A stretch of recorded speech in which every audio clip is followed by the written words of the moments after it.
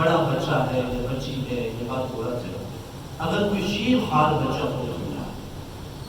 ابھی بالغ نہیں ہوئے، چھوٹی عمر میں بچے کا انتقال ہو گیا،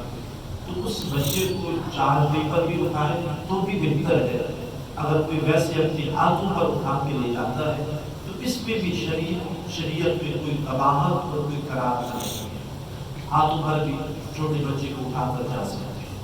اور اس میں بھی یہی بہتر ہے کہ یقین بات بھی کرے، اس بچے کو لیتے رہے، چند قدم یہ چلے، اس کے بعد پھر کوئی اور اس بچے کو ہاتھوں پر اٹھا لے، پھر وہ چند قدم چلے، پھر کوئی اور ہاتھوں پہ اٹھا لے، اس طریقے سے چلنا یہ افضل اور بہتر ہے۔ اور جب جنازہ آپ لے کے جاتے ہیں تو افضل یعنی زیادہ ثواب اس میں ہے کہ جنازے کے ساتھ پیدل سفر کیا جائے۔ اگر مجبوری ہے، مجبوری سے مراد کہ بزرگ ہیں جنازے میں ساتھ جانے والے جن کے لیے چلنا مشکل ہے، تو میں نے بار بار عرض کیا جہاں کوئی عذر پایا جاتا ہے، مجبوری پائی جاتی ہے، تو شریعت کی طرف سے وہاں اجازت دی جاتی ہے، کوئی سختی پھر نہیں ہوتی۔ اگر کوئی مجبوری ہے کہ جنازے کے ساتھ جانے والے بزرگ ہیں تو ان کے لیے پیدل چلنا مشکل ہے، گھٹنوں میں تکلیف ہے یا اور کوئی پریشانی ہے، تو وہ سواری کا سوال ہو سکتے ہیں۔ اگر کوئی مجبوری، کوئی شرعی عذر نہیں ہے تو پیدل جنازے کے ساتھ سفر کرنا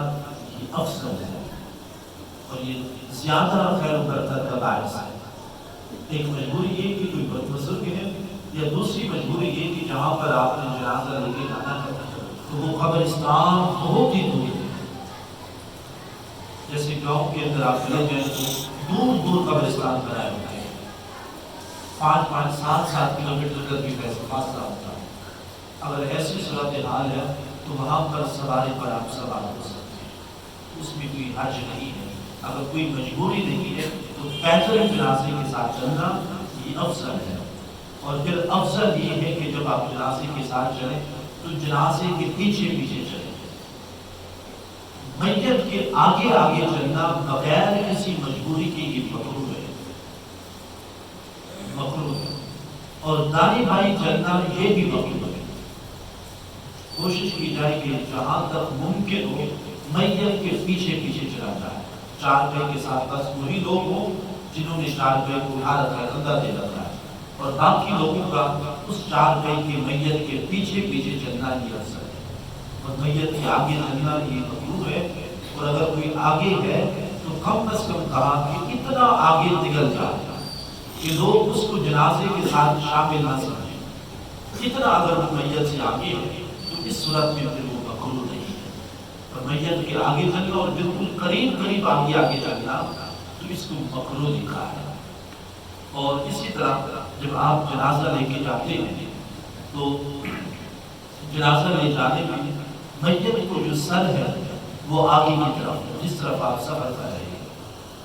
پاؤں کا کوئی اعتبار نہیں۔ بعض لوگ کہتے ہیں کہ جہاں آگے سر کرے تو اس کے پاؤں قبلہ کی طرف ہو جاتے ہیں، پاؤں قبلہ کی طرف ہو یا جس جاتے بھی ہو جائے، پاؤں کا اعتبار نہیں کیا جاتا، سر ہمیشہ آگے کی طرف رکھیا۔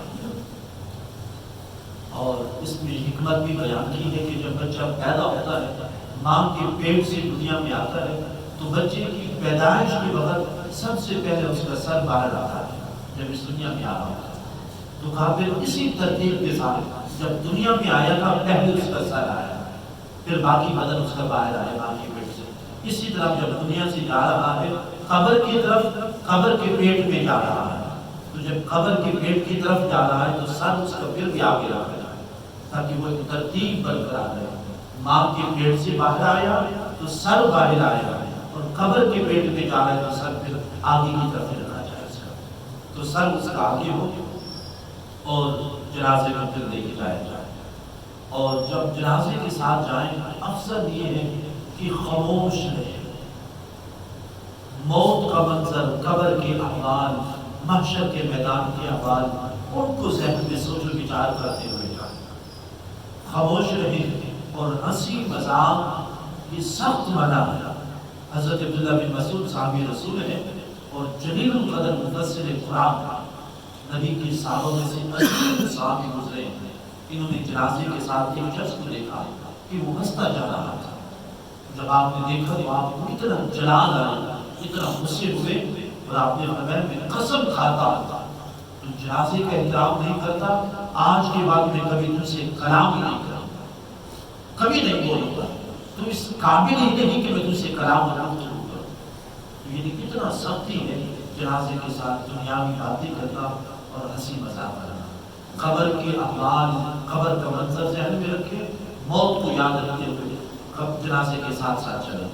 اور بعض علماء نے یہ بھی کہا ہے اگر وہ نہیں ہو سکتا آپ سے تو پھر ذکر اذکار کرتے رہ جائیں، کلمے کا ورد کرتے ہوئے، درود پاک پڑھتے ہوئے، اور جو آپ کو ذکر آتا ہے وہ ذکر کرتے رہے، تاکہ اس کا ثواب ایک تو میت کو بھی پہنچتا رہے گا اور پھر دوسرا آپ دنیا کی باتوں سے بھی محفوظ رہیں گے۔ اس طریقے کے ساتھ میت کے جنازے کے ساتھ آپ چلیں۔ اور پھر یہ ہے کہ جب میت کا جنازہ آپ لے کے جا رہے ہیں، اور بعض دفعہ ایسا ہوتا ہے کہ لوگ پہلے ہی جنازہ گاہ میں جہاں بھی جنازہ ہوتا ہے، قبرستان میں، جنازہ گاہ میں، یہ جس جگہ پر بھی جنازہ ہو لوگ پہلے انتظار کر رہے ہوتے ہیں، جیسے ہی جنازہ آتے تو سارے اٹھ کے کھڑے ہو جاتے ہیں۔ اس کو علماء نے مقروء لکھا ہے، آپ پہلے سے کھڑے ہیں تو کھڑے ہی رہے،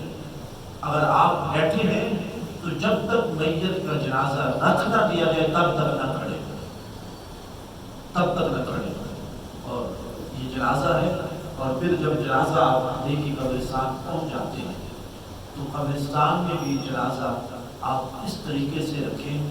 کہ اس کی جو دائیں سائڈ ہے، سیدھی سائڈ، وہ قبلہ کی طرف آئے۔ اب یہ کب بھی بنے گی جب آپ میت کو شمال جنوب میں رکھیں، اس کا سر اس طرف ہوگا، پاؤں اس طرف ہوگی، تو اس کی دائیں جانب جو ہے وہ خود بخود ہی قبلہ کی جانب آ جائے۔ اور افضل یہی ہے کہ میت کو جب قبر میں بھی اتارے تو وہ بھی قبلہ کی طرف سے اتارے، یعنی ادھر قبلہ ہو ادھر قبر ہو تو میت کو اس طرف سے قبر میں اتارا جائے، یہ افضل ہے۔ اور اگر کہیں پہ مجبوری ہے کہ قبلہ کی جانب پر کوئی پانی کھڑا ہوا ہے جو کوئی بڑا درخت ہے، وہاں پہ میت کو رکھنا، اس طرف سے اتارنا مشکل ہو رہا ہے، تو پھر شریعت کی اجازت ہے آپ دوسری طرف سے بھی اتار سکتے ہیں۔ اگر کوئی رکاوٹ نہیں ہے قبلہ کی طرف سے میت کو قبر میں اتارنے کی تو پھر افضل یہی ہے کہ میت کو جب قبر میں اتارے تو قبلہ کی جانب سے اتارے۔ تو یہ تھا میرے مختصر سا جنازے کو لے کر جانے کا بیان عرض کر دیا۔ باقی نماز جنازہ پڑھنا، اس میں کون کون سی چیزیں فرض ہیں، کون کون سی چیزیں سنت جنازے میں، اور جنازے میں کیا کیا پڑھیں، کیسے پڑھیں، جوان جب بالغ ہو تو اس کے جنازے میں کیا پڑھیں، اگر نابالغ بچہ یا بچی فوت ہو جائے اس کے جنازے میں کیا کیا پڑھا جائے، اس پر انشاءاللہ کل گفتگو کریں۔